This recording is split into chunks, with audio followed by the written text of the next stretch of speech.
You all right there, guys? I wanted to do a video today around perspective and how we're looking at all the things that are going on right now. I think that's going to be really important alongside the other things that we've already covered. There's the possibility that your mind is going to be wandering off into things, worrying about stuff you can't do anything about right now and all that. And I do understand that as much as it's easy to say, stop stressing about it and whatnot, your mind tends to just produce this stuff anyway. So what I would like to do is just quickly go over a couple of ways that you might be able to practice concentrating and focusing your mind in on something else rather than worrying about the things that are going on outside of your control. I think this virus thing is a good example of that because, ultimately you could be saying to yourself right now, my business is screwed, or, I'm stuck in the house, and rather than trying to reframe it as though, okay, my business is not where it is at the moment, or where it could be at the moment, sorry, but I can work on that while I've got this time. I can look at different ways to maybe improve it. And then if that's not doable because of everything that's happened, and you can't restart it, then, okay, what am I going to do instead? How am I going to, make myself into somebody that's capable of doing something else?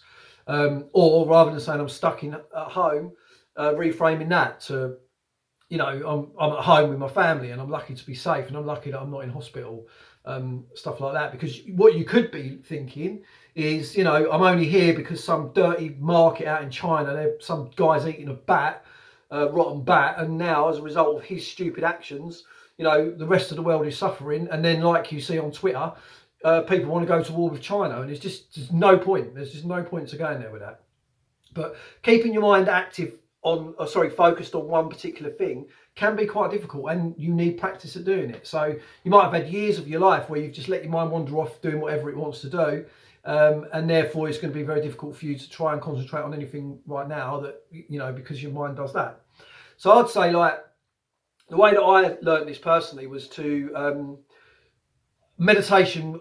As much as I think the meditation is amazing, I do like the spiritual aspects of life.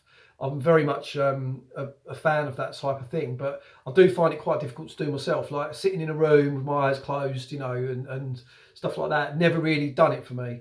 So I developed a different sort of way of doing it that worked for myself, and I thought if I share that, then maybe you guys could use that and then try and take that into something that you can adapt for your own use. So I've always kind of liked candles. So my idea was to have a bath, put a little tea lighter candle on the side, keep an eye on the flame. If you focus on it enough, you can see a little aura around the flame, which is pretty cool. I didn't really do it for that reason. I just like looking at a candle. But what I discovered from doing this like day after day after day is you just watch where your mind wanders, let it wander off. That's all right. But then as soon as you've noticed that, back to the flame again. You concentrate back on the flame again. And then once it wanders off again, back to the flame. Now it's going to be frustrating because your mind is going to be going all over the place. But what you can do over time is you can learn where your mind goes to, right? And also you can learn that you don't have to follow every thought that you have. Your brain's going to produce a ton of thoughts that you're probably not even aware of. But these particular ones, they stick in your mind and then you follow them. And then what you do is you either follow them to their like catastrophic conclusion, or you try and get rid of them. And either one of those two solutions is going to make it worse because it means that you actually are focusing on the problem. You're focusing on the thought. So this little exercise is a way of you learning that it's okay. You can just, the thought's there, but I'm going to bring it back to the thing that I can focus on. Now that in itself can be a really useful tool, because if you don't do that and you're sitting there trying to meditate with your eyes closed and you're reading all these mindfulness articles and all that are around that sort of tell you to do something like that and you can't do it, it becomes frustrating. So I would suggest find something that you like to look at, and then even if it's TV, even if you're watching TV, I know a lot of these things say, you need to be in a quiet room and all that. You don't. I don't think you do. I think what you need to do is concentrate on the thing that you're doing, and then when your mind wanders off, just, okay, yeah, all right, back again, and just keep doing that. And it gets frustrating, but if you do it enough, gradually you're going to learn a different way of approaching the way that you think about stuff, because you'll realise that actually I didn't follow that thought that time. And whereas before that could have got you in trouble because you could have been thinking about it for ages, now you're not, because you're learning that you can let things go. And then usually, I used to find when I got out of the bath, that a lot of the things that would probably weighing on my mind had passed by then, because my mood had changed. And that's another important thing, because obviously the way you think is going to influence the way you're feeling. So if you're thinking in a sort of negative way about stuff, then obviously you're going to be feeling worried and anxious and all that. And at the moment, everybody's anxious. We're all hyper vigilant at the moment because there's some invisible, unknown threat out there, and we don't know where we might cop it from. So everybody's feeling anxious because we're preparing for everything, because we actually don't know where the danger could be. As long as we're indoors, we're all right. As the minute we go outside, we don't know. So that's another thing, that everybody is going to be feeling anxious at the moment, and learning to do this can help you to relax.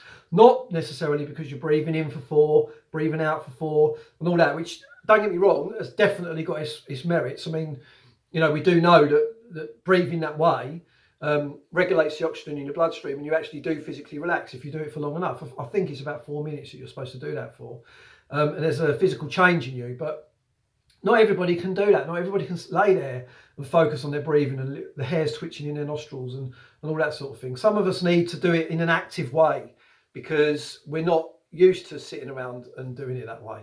So it gets confusing, because I know a lot of the articles that you read will be about doing that, you know, stillness, calmness and all that. But I don't necessarily think that's the only way to do it. I'm not devaluing that, but it's not the only way.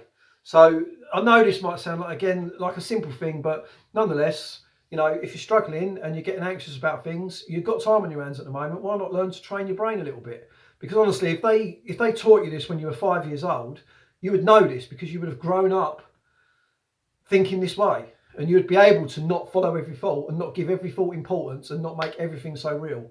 You know, and at a time like this, when really you do need to be keeping your focus on how you can be the best version of yourself, how you can be the best possible person who's isolated at the moment, and how you can make that isolation situation the best thing that you can possibly make it right now. Have a target, have a purpose, have a routine, all that stuff that, you know, you're probably getting drummed into you from left, right and centre at the moment, but it's all good stuff.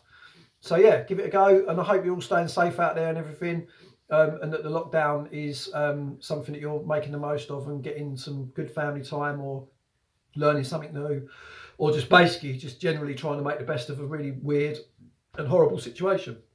All right, take it easy, guys.